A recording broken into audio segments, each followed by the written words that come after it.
Assalamualaikum warahmatullahi wabarakatuh.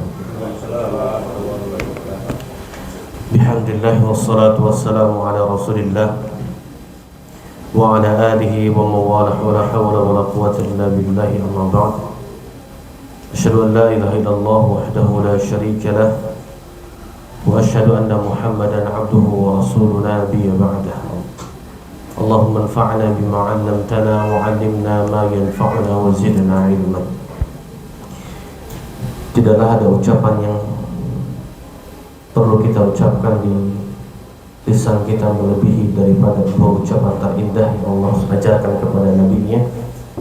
Bahkan dua ucapan ini adalah ucapan yang pertama kali diucapkan oleh Nabi Adam alaihissalam ketika ditiupkan rohnya.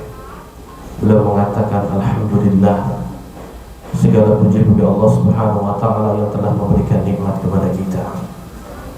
Jadi sekian nikmat banyak yang Allah berikan kepada kita, sejatinya kita harus memenuhi rukun syukur agar kita bisa dikatakan hamba yang bersyukur. Walaupun menjadi predikat hamba yang bersyukur itu sangat sulit, tapi setidaknya kita bisa memberikan hak tiga rukun syukur. Yang pertama adalah dengan cara memperbanyak lisan kita mengucapkan alhamdulillah. Yang kedua, dengan meyakini dalam hati bahwa semua yang ada dalam hidup kita, di diri kita, di rumah kita, di negeri kita, kita katakan bika wahdaka la syarika lak, semuanya pemberian dari Allah. Yang ketiga, rukun syukur adalah dengan cara kita menggunakan nikmat tersebut untuk bisa mendekatkan diri kepada Allah Subhanahu wa ta'ala. Dengan ini kita bisa berusaha untuk senantiasa menjadi hamba yang bersyukur, tidak dengan lisan saja, melainkan dengan hati dan perbuatan. Ya, karena Allah sendiri yang memberikan statement bahwa Allah katakan wa qalilun min ibadiyas syakur, sedikit di antara hamba-hamba Allah yang bersyukur. Kenapa sedikit di antara manusia yang bersyukur? Karena ada satu musuh kita yang berjanji juga di hadapan Allah. Ketika Allah laknat musuh tersebut, makhluk tersebut, dia mengatakan la ughwiyannahum ajma'in, saya berjanji Allah, saya akan menyesatkan seluruh manusia. Nabi, para rasul, pengikutnya semua akan disesatkan. Thumma la'atiyannahum min bayni aydihim wa min khalfihim wa an yamainihim wa an syama'ilihim. Aku akan datangi dari sisi kanan, kiri, belakang, depan. Dan dia mengatakan, wala tajidu aktsarahum syakirin, sedikit di antara mereka kau akan dapati ya Allah, sedikit di antara mereka yang bersyukur. Maka banyaklah mengucapkan syukur, banyaklah meyakini hati dengan syukur, dan menjadikan nikmat yang Allah berikan kita pada kita ini untuk menjalankan ketaatan kepada Allah. Salawat dan salam kita curahkan kepada Nabi kita sallallahu alaihi wasallam, kepada para keluarganya, kepada pengikutnya, dan kepada seluruh umatnya yang senantiasa meniti jalan di atas sunnahnya. Tadi moderator mengatakan bahwa setiap di awal taklim kita akan senantiasa diingatkan untuk menata hati. Karena saya tanya kita kira, apakah semua amal ibadah itu pasti dapat pahala, atau ada kemungkinan tidak mendapatkan pahala? Kira-kira semua amal ibadah yang kita lakukan, sholat, baca Quran, taklim, semuanya, apakah kita pasti mendapatkan pahala, ataukah ada kemungkinan kita tidak dapat sama sekali pahala? Nah, ada kemungkinan kita tidak dapat pahala. Tadi subuh kita sholat, kira-kira antara si A, si B, si C itu sama tidak pahalanya? Ataukah antara si A, si B semuanya sama pahalanya? Kan berbeda-beda. Kira-kira menurut antum semuanya, menuntut ilmu itu perbuatan atau pekerjaan yang akan mendatangkan pahala yang besar atau yang kecil? Besar. Bahkan Imam Ahmad mengatakan al-ilmu la ta'diluhu syai', ilmu itu tidak ada tandingannya pahalanya. Tapi yang besar itu bisa jadi kecil. Gara-gara apa? Yang kecil bisa jadi besar gara-gara niat. Makanya Abdullah bin Mubarak mengatakan, "Rubba amalin saghirin tukabbiruhu niyyah wa rubba amalin kabirin tusaghiruhu niyyah." Yang kecil bisa jadi besar, yang besar bisa jadi kecil karena hati. Ya, karena hati. Kalau susah ikhlas, caranya gimana Pak? Minta doa sama Allah dengan mengatakan Allahumma inni ala dzikrika wa syukrika wa husni ibadatik. Semoga datangnya kita hari ini dari berbagai perumahan, berbagai daerah, dan berbagai kesibukan, semoga kita bisa menata hati kita akan senantiasa ikhlas lillahi ta'ala, sehingga datangnya kita ke sini membawa pahala yang besar di sisi Allah Subhanahu wa taala. Tema muslimin, tema kita hari ini adalah tentang persaudaraan atau ukhuwah Islamiyah. Dan kemarin kita sudah bahas bahwa di antara salah satu nikmat yang Allah berikan kepada kita adalah nikmat ukhuwah Islamiyah. Ada persaudaraan disebabkan nasab keturunan, ada persaudaraan disebabkan karena pernikahan, karena persusuan, tapi semua itu tidak ada artinya kalau tidak ada iman di dalam hatinya. Artinya, ketika seorang anak melihat orang tuanya tidak beriman, hati mereka tidak akan terkait dan terpaku, tidak nyatu hatinya. Ketika seorang orang tua melihat anaknya murtad, keluar dari agama Islam, maka hati mereka tidak akan terpaut dan tertarik, tidak akan bersatu. Maka nikmat mana lagi yang lebih indah melainkan disatukan oleh Allah Subhanahu wa taala dengan kesatuan iman dan Islam.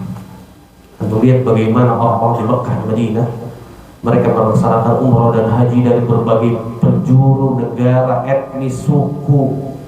Mereka datang semua ke sana. Siapa yang menyatukan kalau bukan karena Allah Subhanahu wa taala? Dan kita hari ini kumpul di sini dengan berbagai jenis etnis, dengan berbagai jenis suku, berbagai jenis perumahan yang kita tinggal. Kita datang ke sini disebabkan satu, karena Allah yang menguatkan hati kita. Olehnya Allah Subhanahu wa taala telah berfirman di dalam surat Al-Anfal ayat 63, Allah katakan, "Wa allafa baina qulubihim law anfaqta ma fil ardi jami'an ma allafta baina qulubihim walakin Allah allafa bainahum." Dan yang mempersatuan hati kalian itu bukan harta kalian.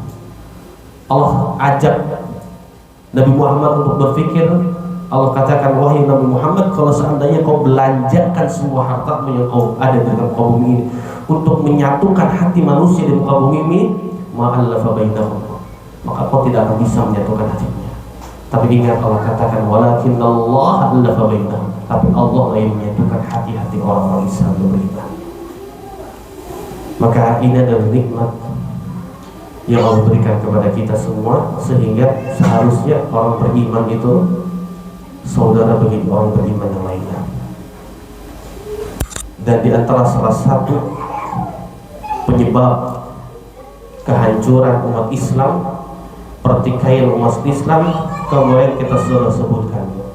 Di antara salah satu penyakit yang berbahaya, apa itu? Al-hasad, yaitu iri dan dengki.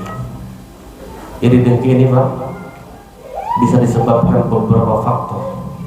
Rasulullah pernah mengatakan dalam hadis yang sahih, beliau pernah bertanya kepada para sahabat, dikala itu sahabat sedang dalam kondisi sulit. Rasulullah tanya, kaifa antum idza futihat alaikum Faris wa Rum?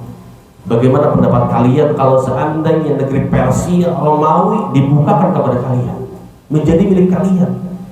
Ini dua adidaya terbesar ketika itu sepanjang sejarah, dua kerajaan terbesar, Romawi dan Persia. Bagaimana kedua kerajaan ini jadi milik kalian, kata Rasulullah, dan ini dalam kondisi sulit. Ayu qaumin antum, kata Rasulullah, kira-kira kalian akan menjadi kaum seperti apa?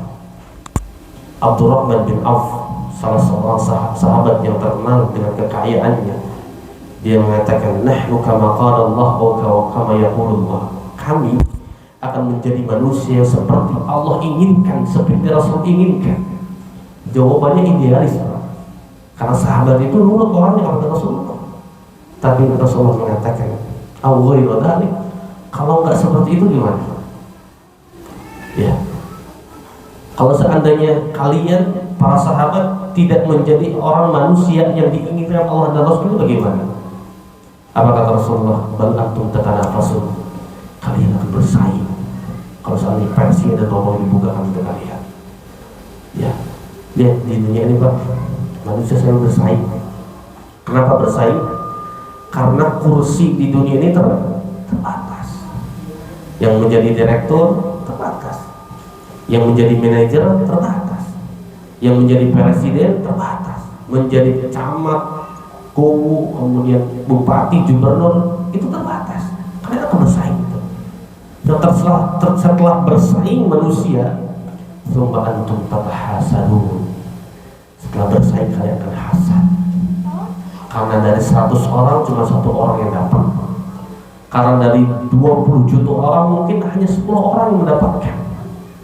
Kalian akan bersaing. Setelah bersaing kalian hasad. Setelah hasad, summa antum tatadabarun. Kalian akan saling tidak berseru sapa.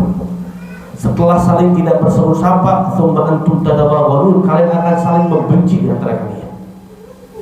Karena kata Rasulullah, dan alaikum damul umam. Karena Allah Subhanahu wa taala mengabarkan bahwa umat kita, umat Nabi Muhammad dan umat-umat sebelumnya sudah dihinggapi satu penyakit, yaitu penyakit hasad. Dan saya yakin selama kita hidup tidak pernah ada orang yang tidak pernah hasad. Pasti di dalam hatinya ada bisikan dan kemungkinan untuk bisa hasad. Di antara salah satunya adalah tentang hasad, ya. Jadi yang menyebabkan manusia atau umat Islam berpecah belah gara-gara satu, itu hasad. Ya. Kemudian yang kedua, Nabi Muhammad SAW memberikan beberapa poin yang menyebabkan umat manusia ini bisa berpecah belah. Yang pertama hasad. Yang kedua, kata Rasulullah, wala tanajashu, janganlah kalian saling melakukan najasyi. Apa itu tanajus atau bernajasyi? Bernajasyi adalah provokasi dan trik-trik yang tidak benar untuk menjatuhkan kaum muslimin yang lainnya. Ya, saya berikan gambaran. Contoh, ada si A. Si A ini menjual barang ke si B. Kemudian si A memberikan harga 5 juta. Wah, ini motornya bagus, 5 juta ke si B. Nah, kemudian datang si C. Si C ini tidak untuk membeli, tapi si C ini kawannya si A. Untuk apa? Untuk memprovokasi. Nah, ayo, masa 5 juta? Saya aja 6 juta, ini motornya bagus.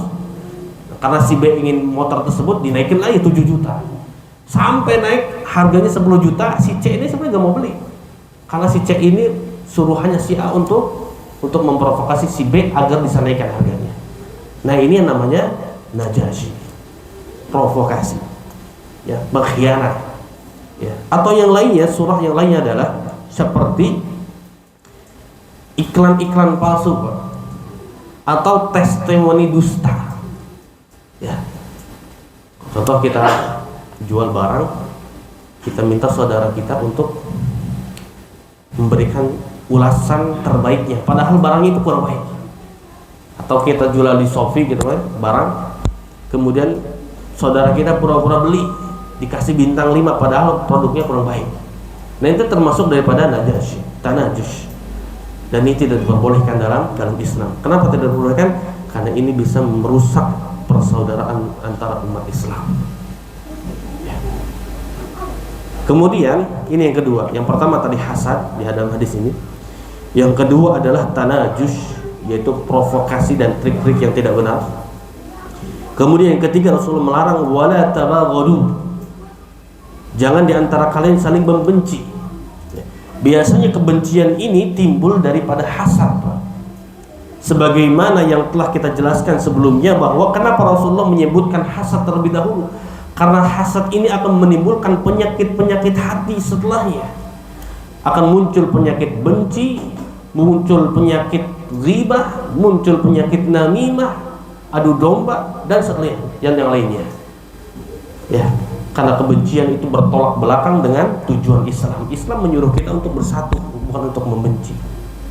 Ya, bahkan kemarin kita sudah sebutkan bahwa saya sering ilustrasikan kita dengan makhluk itu dengan Allah bagaikan segitiga gitu ya. Kemarin kita sebutkan. Yang atasnya itu Allah, yang kanannya kita, yang kirinya itu orang lain. Ya, kalau kita mengkiatkan atau mengkaitkan hati kita kepada Allah, dekat dengan Allah, dan orang lain juga dekat dengan Allah, maka tiga lingkaran ini akan terus, ya, maka kita akan disatukan oleh Allah. Tapi kalau seandainya kita dengan Allah, kemudian saudara kita jauh dari Allah, maka kita akan susah untuk bisa dekat dengan mereka. Ya, maka Islam sangat bertolak belakang dengan kebencian. Di ayat yang lain Allah katakan innamal mu'minuna ikhwah, sesungguhnya orang beriman itu saudara bagi yang lainnya. Ya, bukankah syariat ini membolehkan berbohong untuk menyatukan antara dua orang yang bertikai? Padahal berbohong ini adalah perbuatan dosa, Pak. Iyyakum wal kadzib, kata Rasulullah. Fa innal kadziba yahdi ilal fujur wa innal fujura yahdi ilan nar. Jauhi oleh kalian tentang dusta, bohong, karena dusta ini akan menyeret kepada kalian kepada keburukan, dan keburukan akan menyeret kepada kalian kepada neraka.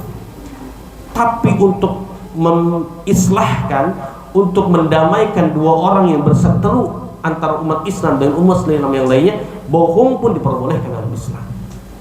Ya, fa aslihu baina akhwaykum.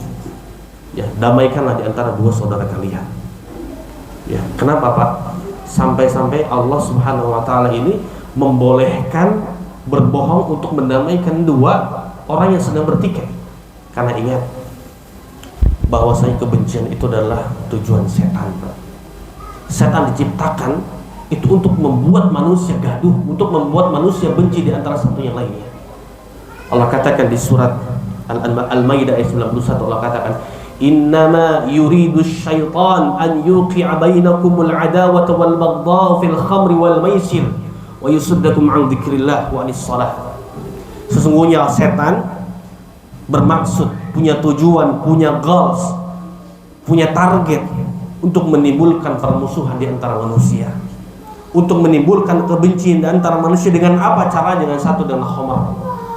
Ya, kalau minum khamar nggak tahu dia kawan, nggak tahu saudara, hilang akal pikirannya. Yang kedua dengan al-maisir, dengan judi. Antum lihat hari ini judol judi online itu merusak tatanan negara, merusak tatanan persaudaraan antara kaum muslimin.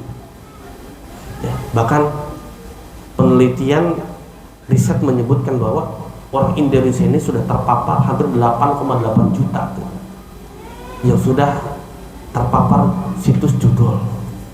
Dari 8,8 juta ini, ternyata 72%-nya itu adalah orang yang berpenghasilan kurang daripada 55 juta. Ya, dari 8 juta ini ternyata ada 200.000 anak-anak ternyata. Ya, antara kisaran umur 11 sampai 19 tahun. Dan kalau orang sudah masuk ke perkara ini, dia akan rugi. Anda bayangkan kalau kebanyakan orang ngejudi itu pengen cepat kaya, Pak ya. Ya, padahal kalau cepat kaya itu harusnya kerja. Ya, coba pikiran dari mana orang 10 pasang yang menang cuma satu gitu. Harusnya kalau orang mau kaya itu 10 pasang 10 menang juga. Ya, ini orang 10 pasang 100 orang 1000 orang yang menang cuma satu. Akal pikirannya udah hilang orang seperti itu. Ya, bahkan di kampung ana ini ada orang yang main ini nih, sampai habis rumahnya, mobilnya habis, orang tuanya kebunnya dijual, istrinya cerai sama istrinya, hutangnya banyak, ujung-ujungnya di penjara karena ini banyak hutang, nggak bisa bayar. Artinya kalau sudah seperti ini kan, jangankan saudara semuslim, saudara senasab saja bisa benci di situ. Makanya ini tujuan syaitan untuk menjadikan manusia ini saling membenci. Fil khamri wal maisir wa yasuddakum an dzikrillah. Dan di antara mereka syaitan adalah agar menghalangi umat Islam dari mengingat Allah Subhanahu wa taala. Makanya seorang muslimin, kita harus banyak bersyukur ya, kita dilahirkan dalam keadaan Islam. Kemudian saudara-saudara kita juga muslim, tetangga-tetangga kita juga muslim. Ini sebuah nikmat yang luar biasa, Pak. Bayangkan, Pak, ada seorang cerita ke anak, Ustaz, saya sedih. Kenapa sedih? Ibu anak tidak Islam. Kenapa tidak Islam? Anak selalu pikiran bahwa kalau ibu anak mati, anak dalam pikiran anak bahwa dia di neraka. Sedangkan saya, kalau seandainya masuk surga melihat ibu neraka, itu psikis dalam hatinya. Ini menunjukkan bahwa nikmat terbesar adalah Islam. Nikmat terbesar adalah huwa islamiyah. Allah katakan dalam Al-Quranul Karim, "Faman yuridillahu ay yasrah sadrahu lil Islam." Barang siapa yang Allah kehendaki hatinya menerima Islam, Allah akan tenangkan hatinya. Wa may yurid ayudillahu yaj'al sadrahu dayyiqan harajan ka'annama yas'adu fis sama. Dan barang siapa yang Allah sesatkan hatinya, tidak memeluk Islam, tidak diberikan hidayah, maka Allah pastikan hatinya sesat, hatinya sempit bagaikan orang yang naik ke langit. Kadzalika yaj'alullahu rijsa 'alal ladzina la yu'minun. Begitulah Allah balas bagi mereka orang yang tak beriman. Ya, artinya, ma'asyiral muslimin, ketika kita diuji oleh ujian yang berat dalam kehidupan kali ini, harta kita sebagian hilang mungkin yang sudah kita kumpulkan. Kemudian kendaraan kita hilang mungkin yang sudah kita rawat setiap hari. Itu tidak lebih besar, tidak lebih daripada ketika iman kita hilang di hadapan Allah Subhanahu wa taala. Karena ingat, ketika iman hilang dan kita mati dalam keadaan bukan Islam, wala tamutunna illa wa antum muslimun, bahkan Allah senang menasihati kita di setiap khutbah Jumat. Allah katakan jangan sampai kalian mati kecuali dalam satu kondisi Islam. Mohon dalam Islam, kata Allah. Tapi kalau iman Islam kita hilang, rugi kita dunia dan akhirat. Di kuburan kita ada, di akhirat pun kita akan dimasukkan ke dalam nerakanya Allah selama-lamanya. Maka kita meminta kepada Allah Subhanahu wa taala agar dimatikan dalam keadaan muslim. Nah, ma'asyiral muslimin min rahmatillah Allah Subhanahu wa taala. Ingat, tadi kita sampaikan bahwa di antara salah satu tujuan syaitan adalah menjadikan umat manusia saling membenci. Saling membenci. Bahkan di hadis lain Rasulullah katakan inna syaitan qad ayyisa an ya'budal musalluna fi jaziratil arab. Sesungguhnya syaitan itu sudah putus asa kepada orang-orang muslim yang sedang sholat di jaziratil arab. Tapi walakin fi tahris bainahum, tapi syaitan tidak pernah tidur untuk mengadu domba dan menjadikan mereka sebagai musuh sampai hari kiamat.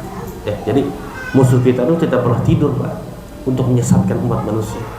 Dan kita pun nanti ketika di yaumil qiyamah, manusia akan menyalahkan setan. Bahkan setan akan berkhutbah di hadapan manusia. Dia mengatakan bahwa sesungguhnya bukanlah salahku. Ya, manusia menyalahkan setan. Tapi setan memberikan statement bahwa bukan salahku, tapi aku hanya meminta kepada kalian untuk menyeru atas seruanku, tapi kalian memenuhi seruanku. Itulah akhirnya mereka menyalahi diri mereka sendiri. Dari ma'asyiral muslimin, di sini ada khilaf, ada beberapa permasalahan. Bagaimana sikap kita terhadap orang yang telah menzalimi kita? Karena mungkin sebagian kita hari ini pernah dizalimi orang lain, Pak. Apakah boleh bagi kita untuk membencinya? Ataukah kita memaafkannya? Ataukah kita membiarkannya?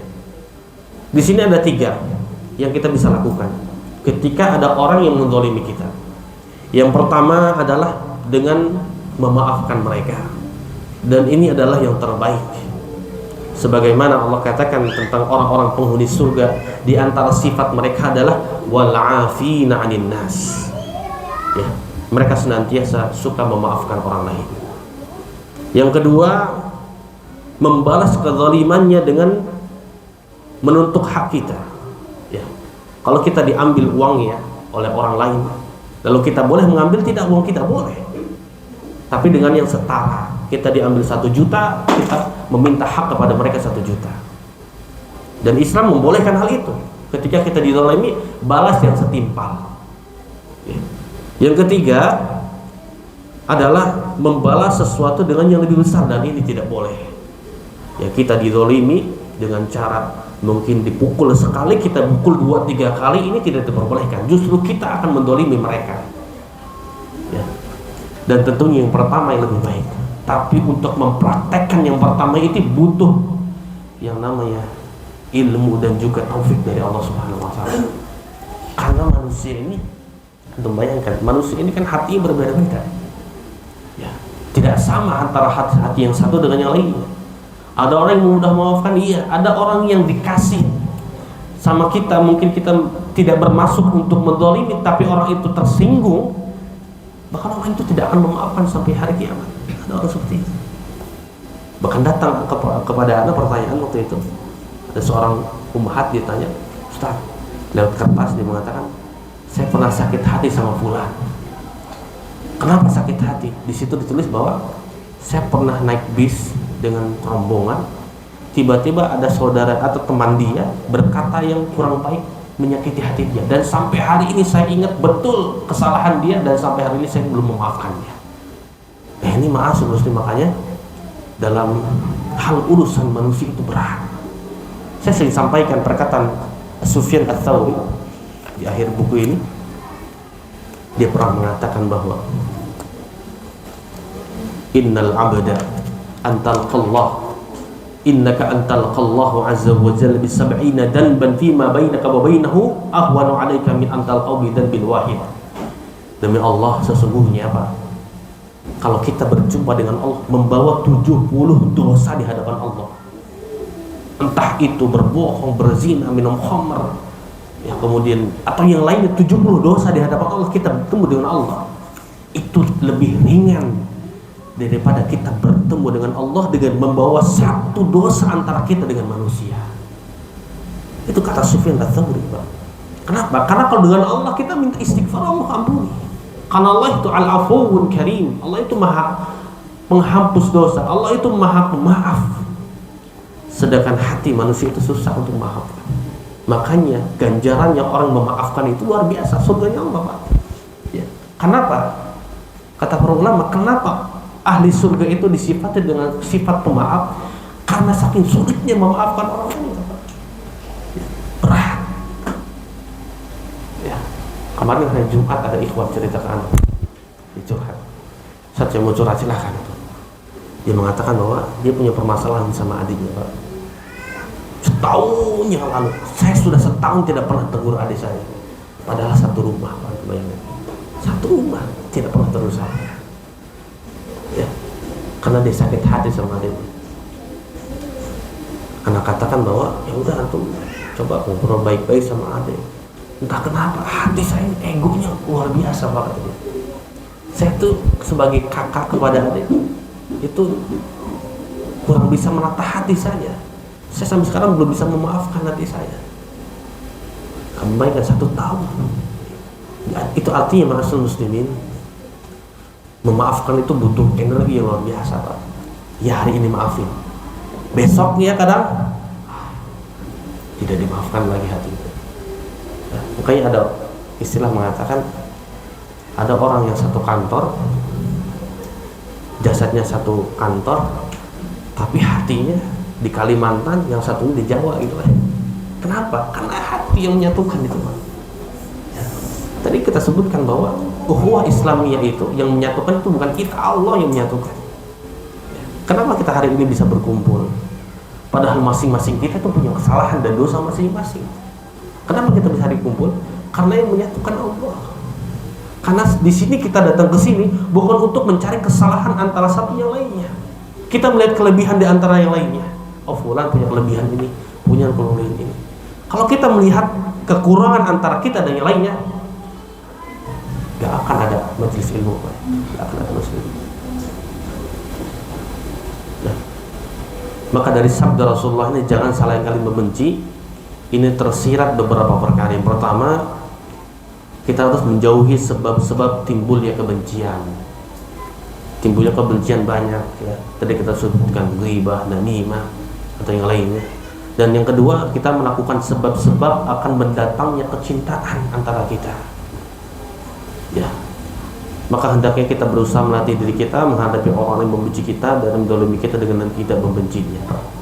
Kalau ada orang berbuat dolim kepada kita, jangan sampai kita membenci dirinya, tapi bencilah perbuatannya.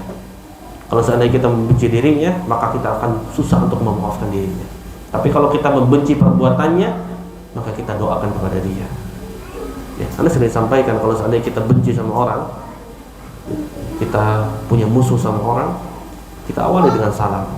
Kedua, kita doakan ketika dia tidak tahu dengan doa-doa kita. Yang ketiga, berikan hadiah kepada kita, sehingga dengan itu yang tadinya membenci menjadi saudara nantinya.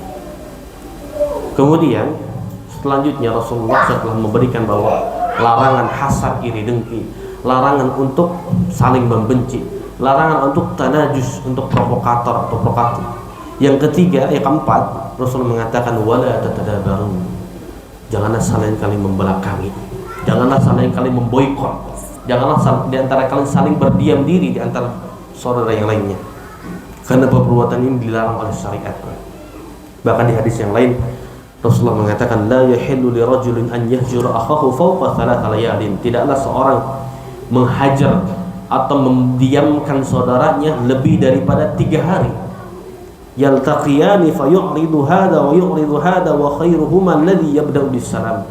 Kemudian ketika mereka datang, kemudian mereka bertemu, mereka saling tidak bersegur sapa, tentunya orang yang paling baik adalah orang yang menegur dengan salam yang terlebih dahulu. Ya. Kenapa Rasulullah membatasi 3 hari? Ya, karena tabiat manusia itu sulit untuk langsung memaafkan manusia. Ya. Kalau anak kecil itu mudah Pak ya, karena hatinya masih bersih. Ya. Antum lihat, mungkin ngajar SD, ngajar TK. Itu kalau mereka berantem, nangis, suruh maafan, mau nggak Pak? Mau mereka. Maafan. Oh maafan sambil nangis. Setelah itu main lagi udah. Dan kalau bapak-bapak umurnya udah besar, apalagi udah main golok sama golok gitu kan, langsung suruh maafan.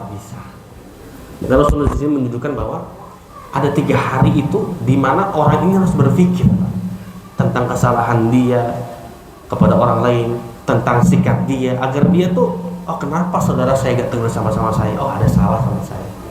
Jadi kita introspeksi diri, setelah itu kita berikan salam kepada dia. Ya, apalagi kalau lebih dari 3 hari, apalagi kalau sampai 1 tahun. Bahkan ada hadis yang diriwayatkan oleh Imam Ahmad dan disahihkan oleh Al-Arnuti. Rasulullah SAW mengatakan bahwa man hajaru akhahu sana, barang siapa yang menghajar itu mendiamkan saudaranya 1 tahun, fahuwa kasafki dimai, dia seolah-olah sedang membunuh darahnya. Jadi kalau orang itu mendiamkan saudaranya 1 tahun, itu bagaikan dia sudah menumpahkan darahnya. Ya. Nah, kemudian maka muslimin ini ada yang menarik. Cara memutuskan boikot atau cara memutuskan hajar ini bagaimana? Ya. Yang pertama itu dengan salam tadi kita sampaikan. Namun perlu kita ketahui bahwa cara memutuskan ini ada 2 kondisi. Yang pertama, kalau itu teman kita, kalau itu saudara muslim kita, jika kalau kita ingin memulai dengan salam, Pak, kita ingin memperbaiki persahabatan yang kurang baik, mungkin sudah sekian lama, kita ucapkan salam terlebih dahulu kepada orang tersebut. Ya. Kemudian ketika dia tidak membalas salam kita, maka kita kembalikan urusan kepada Allah Subhanahu wa taala. Ya. Apakah diharuskan hubungan kembali seperti dulu ketika kita ada permusuhan dengan saudara kita? Jawabannya tidak harus. Ya, karena sesungguhnya hal ini tidak bisa kita kontrol, Pak ya. Jika terlanjur terluka, mungkin sulit bagi orang itu memaafkan. Ya kalau kita sudah salam tidak dijawab, ya udah kita minta pahala dari Allah Subhanahu wa taala. Ya, karena sebagian orang mengatakan susah, Pak, susah. Ingat, Pak, kalau kita niatkan karena Allah itu mudah. Tapi kalau kita niatkan karena ingin membalas, ingin meminta balasan dari orang tersebut, maka ya ada sakit hati, Pak. Ya, taruh sini aja. Ya, terima kasih. Ya. Tapi kalau seandainya kita melakukan kebaikan, orang itu membalas dengan keburukan, kalau karena kita itu bukan karena Allah, sakit hati, Pak. Bayangkan antum kasih tetangga antum daging sapi, besok dia kasih tempe orek gitu. Kalau bukan karena Allah itu, aduh, kurang ajar kali ya. Apalagi dikasihnya piringnya kotor lagi gitu boleh. Tapi kalau karena Allah, ya udah saya niatnya ngasih kok, bukan minta dibalikin kembali. Ya. Itu kan sifat-sifat penghuni surga kan gitu ya. Allah katakan di surat Al-Insan, Allah katakan innama nut'imukum liwajhillah la nuridu minkum syai'an wala syukur jazaa'an wala syukur. Kami ini kasih makan kepada orang lain, kepada fakir miskin, kepada anak yatim, itu tidak minta jazakallahu khairan. Innama nut'imukum liwajhillah, kami minta pahala dari Allah Subhanahu wa taala. Ya, antum lihat bagaimana kisah orang pelacur masuk surga gara-gara apa? Kasih minum anjing. Ya, kira-kira itu amalan kecil atau amalan besar? Kecil itu amalannya, kasih minum. Tapi kata para ulama, kenapa dia bisa masuk surga? Kenapa dia dikasih taufik oleh Allah sehingga dia taubat? Karena dia ngasihnya itu bukan untuk pamrih, ya, karena dia kasihnya untuk Allah Subhanahu Wa Taala. Di tengah padang pasir, hanya anjing situ saja, ngambil air ke dalam sumur, pakai sepatunya dikasih minum. Ya, dia tidak berharap bahwa anjing tersebut mengatakan ya ukhti jazakallahu khairan gitu, nggak mungkin, karena anjing tidak bisa berbicara. Ya. Maka disinilah ya, kalau kita ingin memperbaiki persaudaraan di antara kaum muslimin, kita ucapkan salam karena lillahi ta'ala.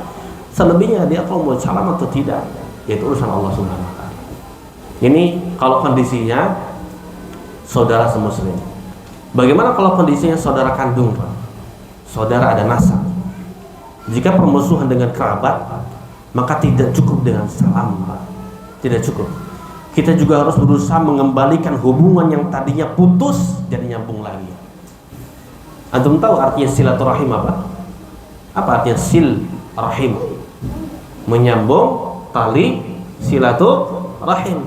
Saya sering sampaikan kepada para ikhwah bahwa menyambung silaturahim itu bukan saling berkunjung, bukan. Pak Indra berkunjung ke rumah anak, contoh anak adiknya. Anak gak enak, Pak. Dia sudah ke rumah anak kunjung lagi ke Pak Indra. Itu bukan silaturahim, itu mukafi.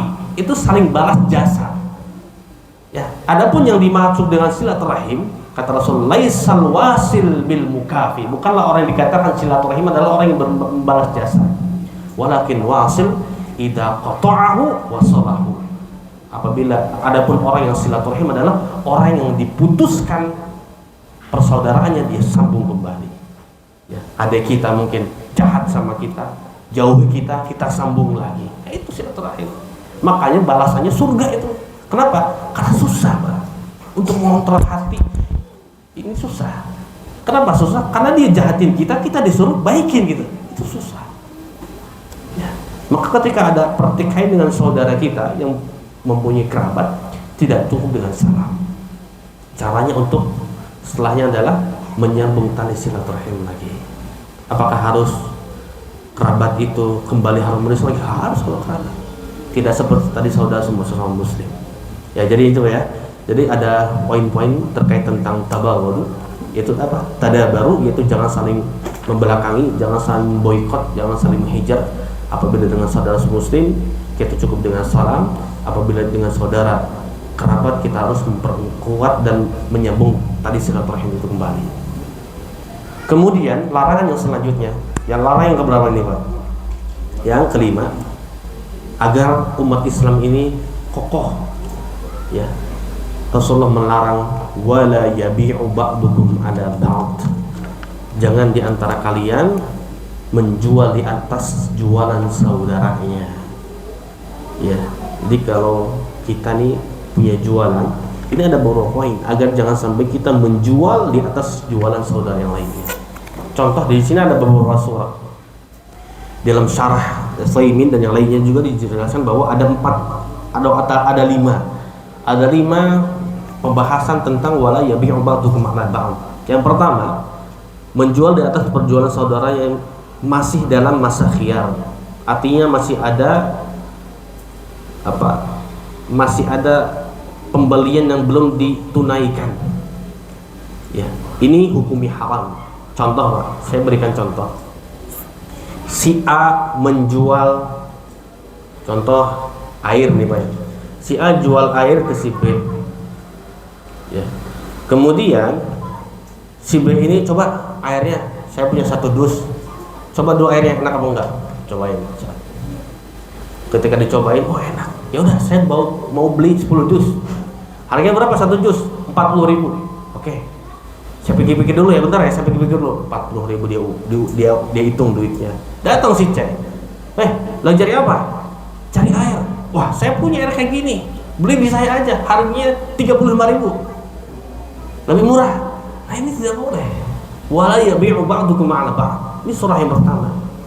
Tidak boleh menjual di atas jualan saudaranya. Ini ini kan masih belum akad Pak ya, masih dalam khiyar, masih dalam masa bisa beli atau batal gitu kan. Datang si C untuk merusak persaudaraan ini. Ya, kira-kira si A ini hatinya gimana setelah datang si C? Benci nih kepada si B. Ini surah yang pertama. Adapun si B, kalau si B ini sengaja, saya minum, habis minum, nanti saya WA kalau jadi. Si B tiba-tiba cari, ketemu si C, punya stok air nggak? Punya. Berapa harganya? 35. Ya udah saya beli di C aja. Ini nggak apa-apa. Karena si B yang mencari barangnya ke si C.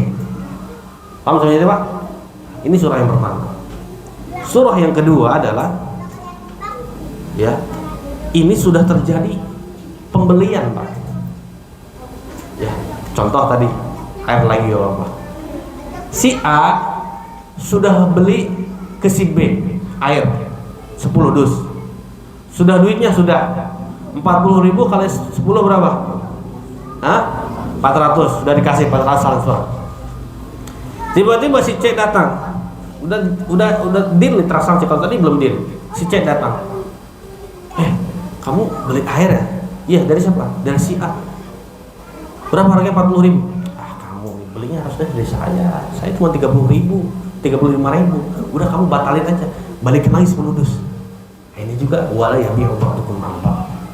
Kira-kira lebih parah yang mana? Parah yang kedua ya. Kalau yang kedua udah deal disuruh balikin duitnya coba. Ini nggak boleh. Bahkan di hadis yang lain Rasul katakan wala yasumir rajul ala saumi akhihi. Tidak boleh bagi seorang menawarkan di atas tawaran saudara. Tidak boleh. Ya. Kemudian surah yang ketiga, kasus lain. Contoh, si A membeli rumah dari si B. Ini kasusnya rumah, kita contohkan rumah dengan harga 45 juta. Jadi si A membeli rumah dari si B. Si B punya rumah 45 juta. Antara si A dan si B telah saling cocok dengan harga yang sudah ditetapkan. Cocok. Deal 45 juta, deal. Belum bayar tadi Pak. Tiba-tiba si C datang menawarkan ke rumahnya bagus. Berapa harganya? Ini mau dibeli sama si A 40. Udah sama saya aja 50 juta. Ini gak boleh juga Pak. Ya. Kalau surah yang ketiga ini dia menawar dengan harga yang lebih tinggi agar tidak dibeli oleh si A. Ini tidak boleh juga. Kenapa? Karena si A akan tersakiti ketika itu. Ya. Tapi hal ini tidak berlaku ketika di pelelangan. Kalau pelelangan orang tahu semuanya berlelang gitu kan. Ya. Ini berlaku ketika ada orang yang sudah sepakat dengan harganya, tiba-tiba datang orang menawar dengan harga yang lebih tinggi. Ya. Ini surah yang ketiga Pak ya. Bahkan para ulama menafsirkan tentang hadis ini juga wala yabi'u ba'dukum 'ala ba'd, dikiaskan dengan wala yakhtubu 'ala khitbati akhihi. Jangan seorang di antara kalian melamar di atas lamaran saudaranya. Ya, jadi kalau ada akhwat sudah dilamar oleh seorang laki-laki, maka laki-laki manapun tidak boleh melamar dia dengan syarat dia sudah diterima lamarannya oleh perempuan tersebut. Ya, karena banyak Pak ya kayak gitu Pak.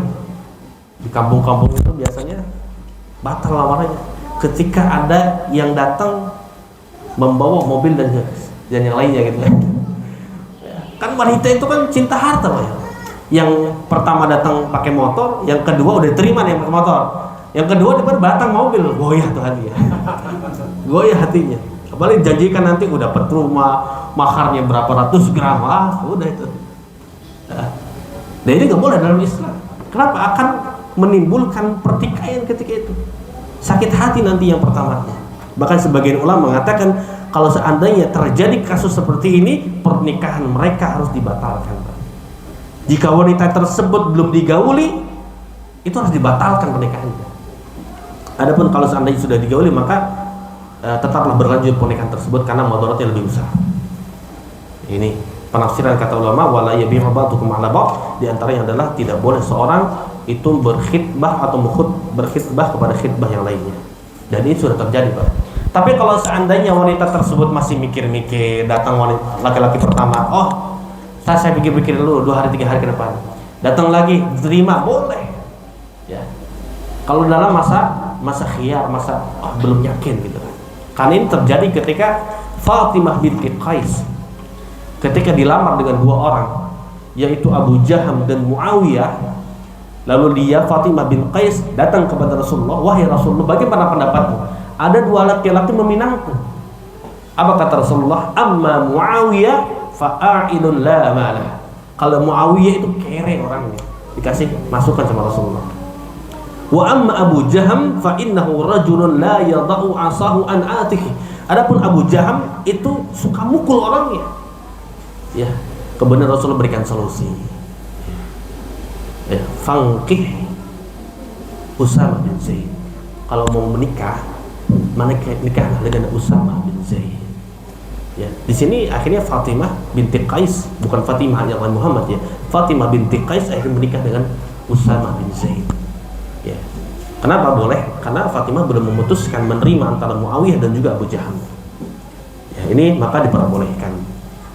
Baik, kemudian ma'asyiral muslimin, setelah menyebutkan 5 perkara. Yang pertama tadi apa? Kita ulang. Tidak boleh hasad. Yang kedua, tidak boleh provokasi atau najasyi. Yang ketiga, tidak boleh membenci. Yang keempat, tidak boleh memboikot atau menghajar. Yang kelima, tidak boleh menjual di atas saudara, di atas jualan saudara yang lainnya. Nah, setelah memberikan larangan-larangan agar manusia dan kaum muslimin ini bersatu tentang 5 larangan ini, Rasulullah katakan di hadis setelahnya, wa kunu ibadallahi ikhwana, jadilah kalian wahai kaum muslimin sebagai hamba-hamba Allah yang saling bersaudara. Karena di antara tujuan Allah agar kita menjadi hamba-hamba Allah yang bersaudara adalah supaya perbuatan kezaliman di antara kaum muslimin itu tidak ada. Ya, karena Islam menjunjung tinggi keadilan dan menyingkirkan kezaliman. Ya. Lalu bagaimana Pak kalau seandainya ada orang yang berbuat zalim? Bagaimana hak kita seorang muslim? Dan hadis yang lain Rasulullah katakan, unsur akhaka zaliman aw madluman. Tolonglah saudaramu yang dizalimi atau yang sedang menzalimi. Sahabat tanya, ya Rasulullah, ansurhu idza kana madluman. Saya akan menolong saudaraku kalau saudara saya sedang dizalimi. Saudara saya sedang digebukin, saya nolongin. Saudara saya sedang diambil hartanya, saya tolongin. Tapi bagaimana caranya kita menolong orang-orang sedang menzalimi orang lain? Kata Rasulullah, tahjuzuhu aw tamna'uhu min dzulmin fa inna dzalika nasruh. Dengan cara apa? Menasihati dia. Dengan cara apa? Mencegah dia agar jangan sampai dia melakukan kezaliman. Ya. Kita cegah, kita nasihati dia. Kita berikan arahan kepada dia agar dia tidak menzalimi. Nah, kemudian setelah Rasulullah memberikan statement bahwa jadilah kalian hamba-hamba Allah yang lain bersaudara, kemudian di poin yang selanjutnya Rasulullah juga memberikan satu larangan yang terakhir, yang kemudian Rasulullah mengatakan wala yahqiru, dan janganlah kalian saling merendahkan di antara yang lainnya. Kemudian Rasulullah menunjuk dengan telunjuknya at-taqwa hahuna. Takwa itu letaknya di sini, di hati. Ya, ini menunjukkan ma'asyiral muslimin bahwa letak kemuliaan itu terdapat di hati seseorang. Ya, wadah dan motor penggerak seseorang itu di dalam hatinya.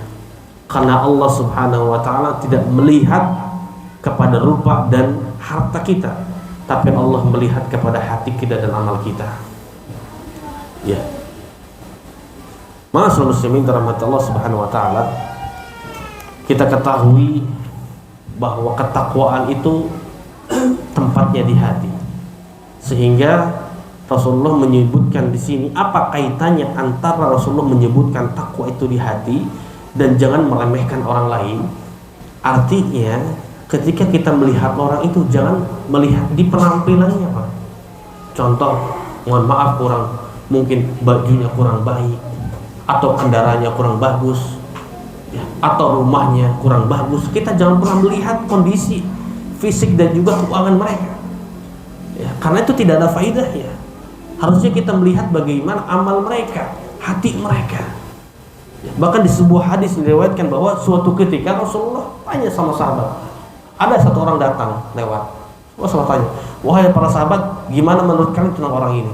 Oh, orang ini kalau seandainya dia membantu, pasti akan dibantu orang lain itu. Minta bantuan, dikasih bantuan sama dia.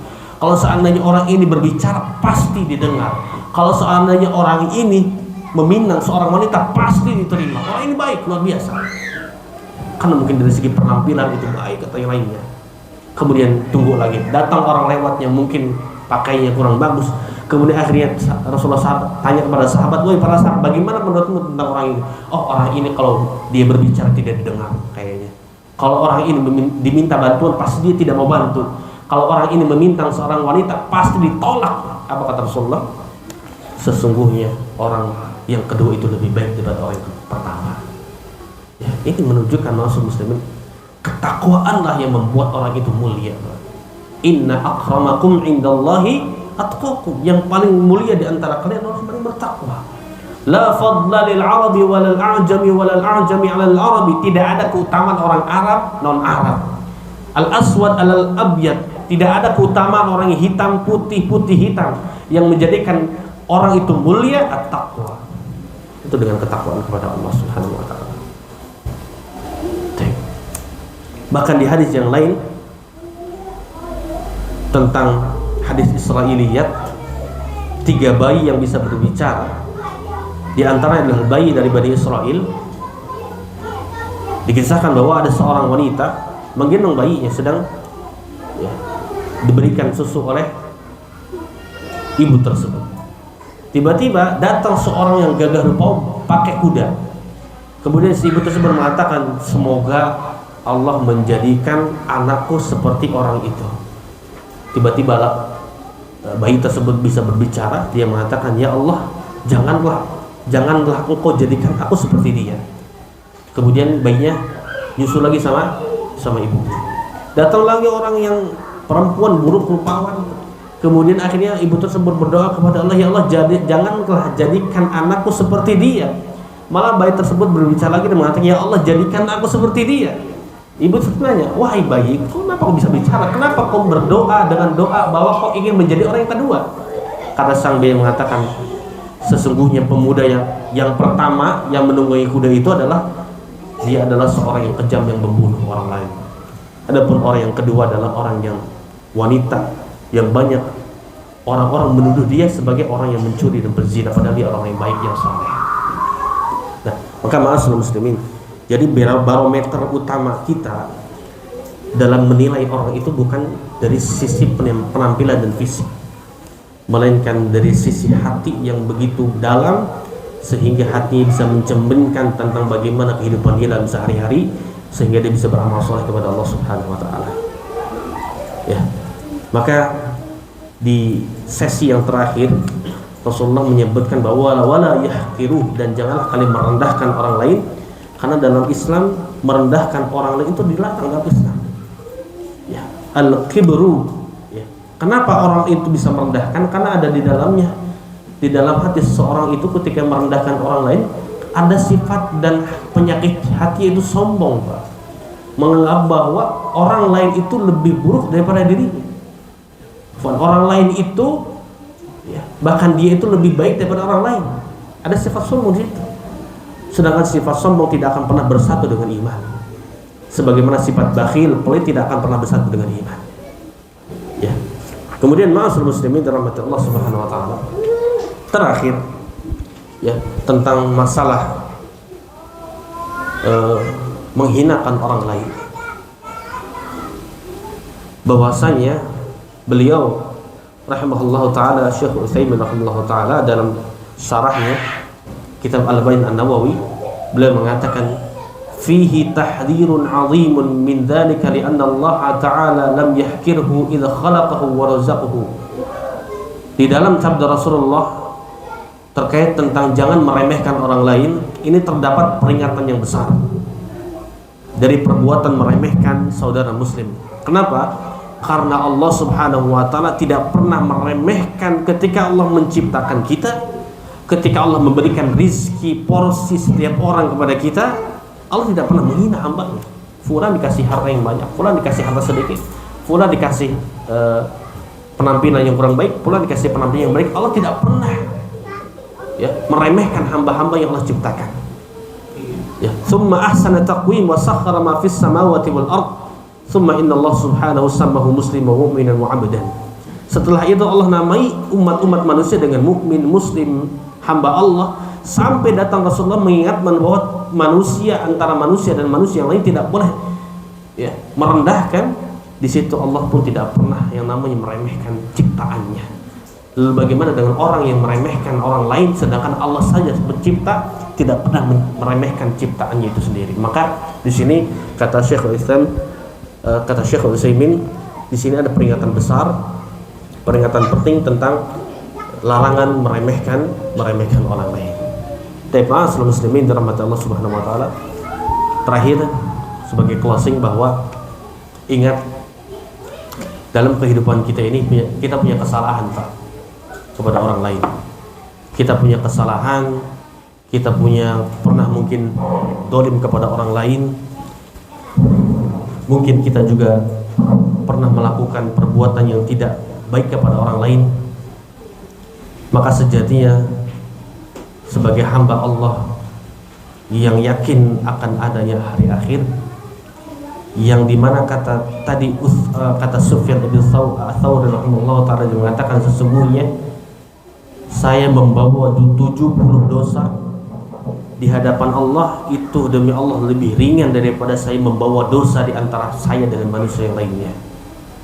Maka ketika kita memiliki kesalahan kepada orang lain, caranya yang pertama yaitu taubat kepada Allah dari kesalahan tersebut, dengan syarat taubat yang sudah ditentukan oleh para ulama, yaitu tidak mengulanginya kembali, menyesali perbuatan dan bertekad tidak terjerumus ke dalam dosa tersebut.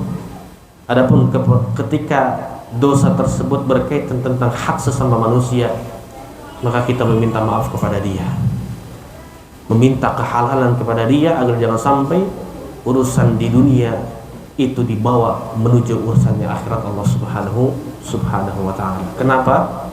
Karena nanti di yaumil qiyamah, di padang mahsyar, Allah katakan di dalam surat Abasa, فَإِذَا جَاءَتِ الصَّاخَّةُ, pada hari itu ketika tatkala sangkakala ditiupkan kedua kali, يَوْمَ يَفِرُّ الْمَرْءُ مِنْ أَخِيهِ, pada hari itu manusia akan lari dari saudaranya. Kenapa lari? Karena mungkin saudaranya malah melakukan kezaliman kepada saudara yang lainnya. Dia tidak mau diadili ketika itu. Dia lari. Wa ummihi wa abihi, dia akan lari daripada ibu dan bapaknya. Karena seorang anak mungkin pernah menzalimi ibu dan bapaknya. Wa sahibatihi wa bani, dia akan lari daripada istri dan anaknya. Karena mungkin seorang suami pernah berlaku tidak baik kepada istri dan anaknya. Kenapa? Allah katakan di kulli imri'in minhum yawma idzin sya'nu yughni. Karena pada hari itu manusia akan sibuk memikirkan urusan yang besar, yaitu tentang pertanggungjawaban dia di hadapan Allah, dan lebih daripada itu pertanggungjawaban dia di hadapan sesama manusia. Maka ma'asyiral muslimin, orang yang baik adalah orang yang senantiasa menjaga hak-hak Allah terhadap dirinya dan hak-hak dirinya terhadap hak makhluk yang lainnya. Terakhir saya akan bawakan perkataan Ibnu Umar. Dia mengatakan, innal ilma katsir, sesungguhnya ilmu itu sangat banyak, walakin in istata'ta an talqallahu khafifad dhahri min dima'in nas, akan tetapi jika engkau mampu bertemu dengan Allah dalam kondisi punggungmu itu ringan dari darahnya manusia, artinya tidak zalim kepada manusia, khamisal batni min amwalihim, dan perutmu itu kosong dari memakan yang haram dari hak orang lain. Punggungmu ringan dari perbuatan zalim daripada orang lain, perutmu kosong dari makanan-makanan yang haram atas kezaliman kepada orang lain. Laziman li amri jama'atin faf'al, oleh karena itu lisanmu juga itu ringan daripada menjatuhkan harga diri orang lain. Itu demi Allah, itu akan membuatmu akan ringan di hadapan Allah dalam hisabnya. Maka lakukanlah, kata Ibnu Umar radhiyallahu anhu. Semoga kita termasuk di antara hamba-hamba Allah yang bisa menjaga diri kita agar senantiasa tidak mendolimi orang lain, dan kita bisa menuju kepada Allah dengan hisab yang sangat ringan karena kita tidak berurusan dengan banyak orang lain. Tapi Pak Muslim ini bisa sampaikan. Selanjutnya kita buka sesi tanya jawab. Ini Pak ya.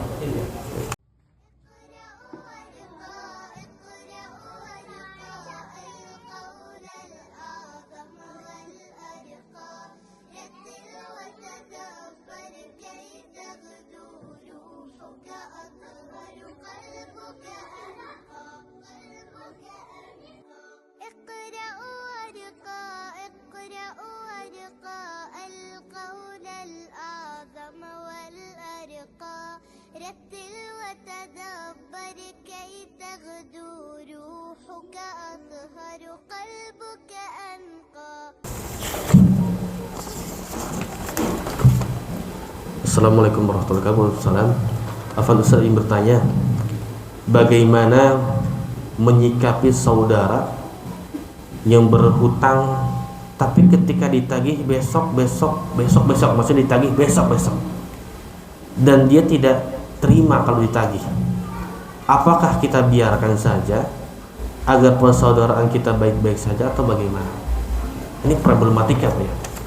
Harusnya yang dihutangi itu tidak enak. Ini kebalikan sebagian kita, malah kita yang nggak enak nagih kalau dia hutang ya. Ini bagaimana solusinya? Pertama, sebelum kita menghutang, kita tata hati kita bahwa ingat, menghutangi orang itu pahalanya gimana Pak? Tahu antum Pak? Kalau kita ikhlas lillahi ta'ala, bahkan kalau kita menghutangi itu tidak berharap dikembalikan, mohon maaf ya, tapi kalau kita tahu orang itu jujur sama kita, tapi kita berharap ya udah saya ikhlas, saya bantu kamu hutang, itu bagaikan kita sedang bersedekah kepada dia. Uang yang kita berikan kepada dia sebagai jaminan hutang dan yang nanti akan dikembalikan kepada kita, itu bagaikan kita berinfak kepada dia ya. Kalau seandainya kita jatuh tempo lalu kita berikan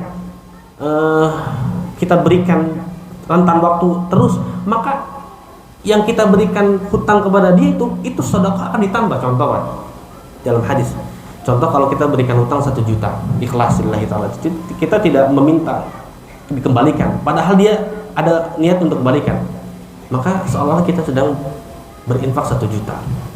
Sudah jatuh tempo orang itu tidak memberikan kepada kita, contoh tanggal 10, ya udah gak apa-apa nanti bulan depan tanggal 10. Itu bagaikan setiap harinya kita sedekah 1 juta ya. Ketika kita memberikan keluaran kepada saudara kita, rentang waktu untuk bisa membayar hutang ya. Maka yang pertama tadi, ketika kita memberikan hutang kepada saudara kita, yang pertama hadirkan niat bahwa ikhlas lillahi ta'ala untuk menolong saudara kita. Karena ingat, Rasulullah pernah mengatakan, barang siapa yang memudahkan urusan seorang muslim 1 kali di dunia, maka Allah akan mudahkan urusan yang di akhirat ya. Ini yang pertama. Yang kedua, bagaimana sikap kita kalau seandainya kita menagih cuman besok-besok saja? Kita berhusnuzon kepada Allah. Kalau seandainya uang kita masih ada Pak, ini surahnya kalau kita uangnya masih ada untuk makan dan minum, kita harus dulu, mungkin saudara kita ini belum mempunyai utang, belum mempunyai uang untuk membayarnya ya. Kalau kita tagih bulan ini, oke, bulan depan, kemudian pas jatuh tempo bulan depan dia mengatakan tidak ada, ya udah, sampai bulan depan lagi tidak ada lagi, sampai mungkin setahun diingatkan tidak ada lagi, ya sudah, kita ingatkan kepada saudara kita, ingat bahwa hutang itu akan menjadi pemberat hisab nanti di yaumil qiyamah. Bahkan Rasul saja tidak rela menyolatkan orang yang masih ada hutangnya. Kalau yang masih banyak dosanya, Rasulullah sholatin, Rasulullah doain. Tapi orang yang hutang, Rasulullah nggak mau nyolatin ketika itu ya. Kemudian kalau seandainya ternyata kondisi saudara kita ini memang kurang mampu ya, dan dia memang untuk makan pun susah, ketika kita tadi mungkin tidak akan pernah bisa dibayarkan hutangnya, dan mungkin hutangnya tidak seberapa, maka niatkan diikhlaskan lillahi ta'ala. untuk mempersaudarakan antara adik kakak. Karena persaudaraan itu tidak bisa dibeli dengan uang, Pak. Ya, uang bisa dicari, tapi persaudaraan itu tidak bisa dicari, Pak. Ada yang lebih berharga daripada uang, itu persaudaraan. Ya, maka itu ma'asyiral muslimin. Tapi kalau seandainya nominalnya besar gitu, Pak, ya kita berikan solusi gitu, Pak. Boleh dicicil, ya sebulan berapa. Yang penting hutangmu bisa terlunaskan gitu kan. Untuk menjalin saudara antara kita. Ya. Tapi kalau seandainya nggak mau bayar, dia mampu, kemudian tidak mau bayar, ya kita doakan semoga dia bisa diberikan taufik untuk membayar hutang kepada kita. Jadi ini ma'asyiral muslimin bisa jawab. Allahu Akbar. Dan kalau seandainya bulan depan minta utang lagi, jangan dikasih. Karena sudah tahu ditagih gak mau bayar gitu kan. Kalaupun mau kasih, ya kasih ya untuk makan aja 50.000 atau 100.000 kalau memang dia mau butuh. Jadi di sini ada pertanyaan, apabila kita disakiti seseorang, hati kita sampai hari ini belum bisa melupakan, bukan? Ada pertanyaan. Ini menunjukkan bahwa hati itu susah untuk melupakan. Apa yang harus kita lakukan? Saya katakan tadi ma'asyiral muslimin bahwa ingat, hati ini yang memiliki siapa? Allah. Ya. Sering Rasulullah mengatakan walladzi nafsi biyadihi. Ya, ini termasuk daripada ucapan sumpah Rasulullah. Demi jiwaku yang berada di tangannya. Artinya semua jiwa umat Islam, semua jiwa manusia itu di tangan Allah. Dan kita ini sebenarnya jiwa ini punya sinyal-sinyal kebaikan, Pak. Penanya di sini, kenapa dia tanya? Ingin memperbaiki kan? Dia ingin hatinya baik kan? Dia ingin hatinya lapang memaafkan? Iya. Karena hati ini punya sinyal kebaikan. Ketika hati ini punya sinyal kebaikan, maka bersyukurlah kepada Allah, hatinya itu belum rusak. Karena hati itu kalau sudah rusak, dia tidak, sinyal kebaikan itu hilang. Ya. Karenanya Allah Subhanahu wa taala bersumpah, "Wala la uqsimu biyaumil qiyamah wala uqsimu bin nafsil lawwamah." Ya. Bahkan di ayat yang lain Allah katakan bahwasanya Allah bersumpah bahwa orang-orang yang beriman, hatinya yang masih bersih, hatinya itu menyesal ketika diberbuat dosa. Nah, artinya ma'asyiral muslimin, hati itu milik Allah. Maka apa yang harus kita lakukan? Pertama, coba banyak-banyak berintrospeksi diri. Ingat bahwa hati itu milik Allah. Kemudian kita juga punya salah kepada orang lain. Kalau kita punya salah, kita pengen dimaafin gak sama orang lain? Pengen. Ya. Dan ingat, pahala yang Allah berikan kepada orang-orang yang memaafkan itu luar biasa. Sampai tadi kita sampaikan bahwa di antara salah satu penghuni surga sifatnya adalah wal 'afina 'anil nas. Di antara sifat penghuni surga adalah orang-orang yang sering memaafkan orang lain. Kenapa mereka bisa masuk surga? Karena amalnya berat. Memaafkan orang lain, apalagi dia menyakiti diri kita. Pertama, introspeksi diri. Kita ingin dimaafkan oleh orang lain, kita pun harus memaafkan orang lain. Yang kedua, kalau seandainya sulit untuk melupakan, maka minta kepada Allah. Selagi kita bisa hidup, kita punya Tuhan. Selagi kita masih diberikan waktu oleh Allah, kita punya Allah. Ya. Libatkan Allah dalam segala perkara. Sampai-sampai dalam perkara minta untuk diluaskan hati, memaafkan kepada orang lain. Ya Allah, hati saya egois ya Allah. Ya Allah, hati saya susah untuk memaafkan fulan atau fulan. Maka bantulah ya Allah aku untuk senantiasa memaafkan dirinya. Para sahabat tuh dulu sampai sandalnya hilang mintanya sama Allah. Kenapa sebagian kita hari ini hatinya tidak terpaut kepada Allah? Karena Allah memberikan segala kemudahan kepada kita, sehingga kita tidak terpaut hati kepada Allah. Antum bayangkan hari ini, Pak. Zaman dulu kalau lapar kemana Pak datangnya? Ke kebun, ya. Cari singkong, cari padi, cari ubi. Mereka masak. Hari ini lapar, udah gojek. Ya. Langsung minta sama Allah, sampai makan pun minta sama Allah. Ya. Hari ini dengan segala kemudahan, dengan segala fasilitas, sebagian manusia akhirnya tidak menggantungkan dalam segala urusan kepada Allah Subhanahu wa taala. Maka yang kedua, minta sama Allah untuk dibebaskan hatinya untuk bisa memaafkan orang tersebut. Yang ketiga, ingat, selama kita belum memaafkan orang tersebut, sampai situ juga hati kita akan senantiasa sakit. Antum kalau sakit mau sembuh kan? Mau. Kalau kita belum memaafkan, ketemu orang di jalan, hati gitu, kita bisa rasakan kan? Ketika kita benci sama orang, lalu orang itu di hadapan kita, jangankan di hadapannya, motornya ada di depan kita, jengkel banget.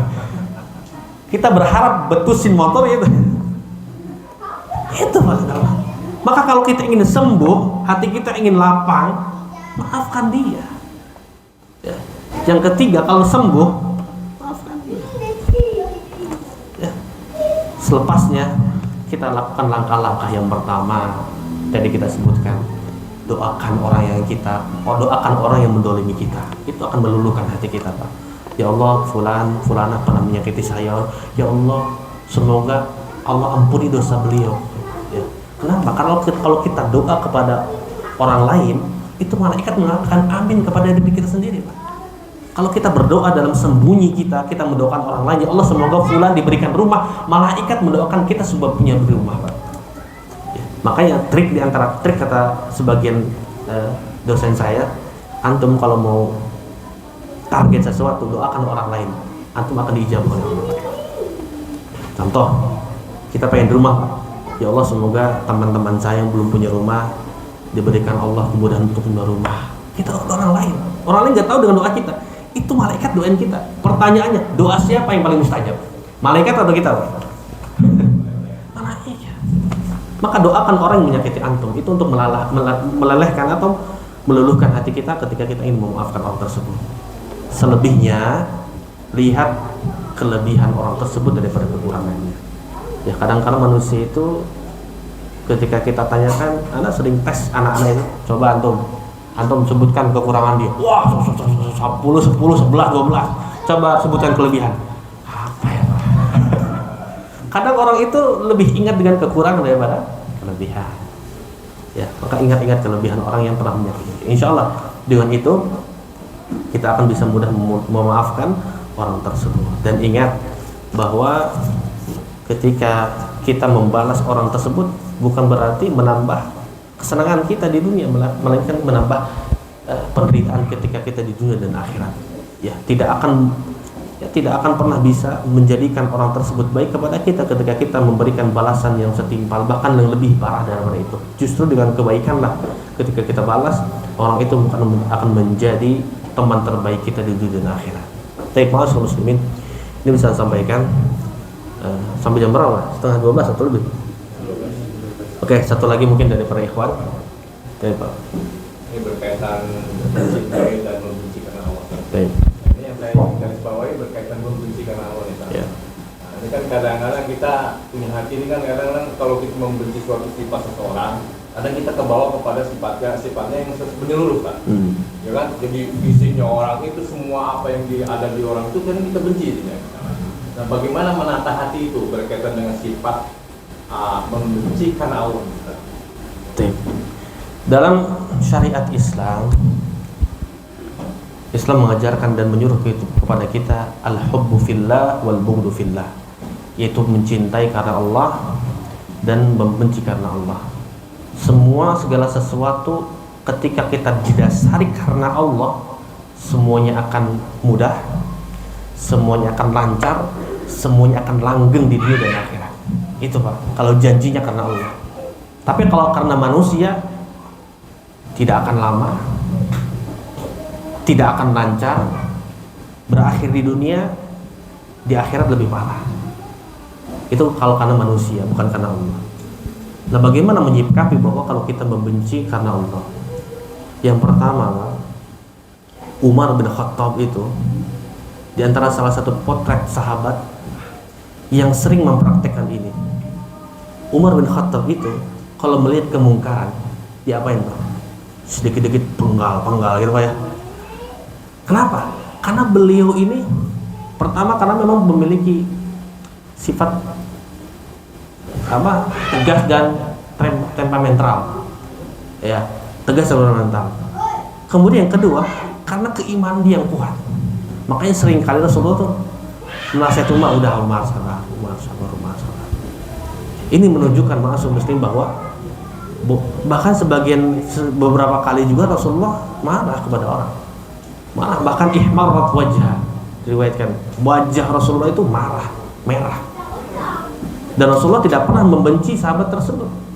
Contoh kasus, ketika ada sahabat yang berkhianat ketika itu dalam peperangan, dia memberitahukan jumlah pasukan kaum muslimin dan peperangan kepada saudaranya yang di Mekah. Rasulullah marah ketika itu. Apakah Rasulullah terus marah kepada orang tersebut? Tidak. Bahkan Rasulullah memuji ketika beliau nih dicaci maki oleh sahabat yang lain. Ingat kata Rasulullah, kebaikan dia adalah ahli Badar. Dia adalah ahli Badar. Dia pernah ikut perang Badar.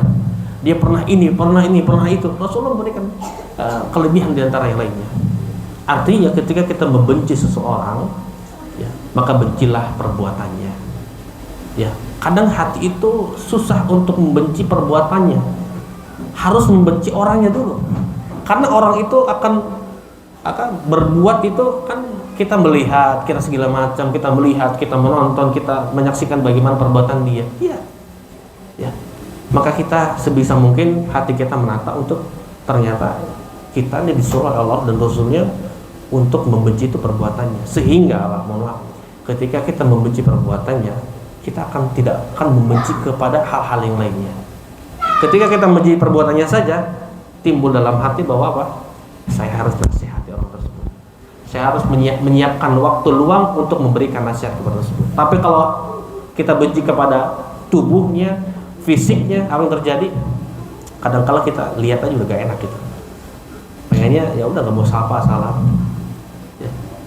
Itu menunjukkan bahwa manusia muslimin ketika kita ingin marah kepada seseorang, maka marahlah karena Allah. Di antara salah satu marah karena Allah adalah marah atas perbuatannya. Ya, man ra'a minkum munkaran falyughayyir biyadihi. Barang siapa yang melihat kemungkaran maka berusaha mungkin dengan tangannya. Apabila dengan tangannya, maka dengan lisan, ya. Dan tangan pun tidak berarti harus menonjok segala macam. Bisa dengan tanda tangan, bisa dengan elusan, bisa dengan pendekatan, dengan lisan, dan kalau tidak bisa dengan hati dan dia selama-lama iman. Baik, ma'asyiral muslimin rahmatullah Allah Subhanahu wa taala, ini bisa saya sampaikan wallahu a'lam bishawab, yang benar dari Allah Subhanahu wa taala. Semoga apa yang kita usahakan hari ini, apa yang kita dapatkan tentunya bisa kita amalkan dalam kehidupan kita sehari-hari, dan datangnya kita ke sini semoga mendapatkan pahala dan janji Allah, yaitu bisa dimudahkan jalannya menuju surganya Allah Subhanahu wa taala. Benar dari Allah. Dan yang keliru dan pribadi, ana mohon maaf. Kita tutup hari ini dengan doa kafaratul majlis. Subhanallah bihamdik, asyhadu an la ilaha illa anta, astaghfiruka wa atubu ilaik. Assalamualaikum warahmatullahi wabarakatuh.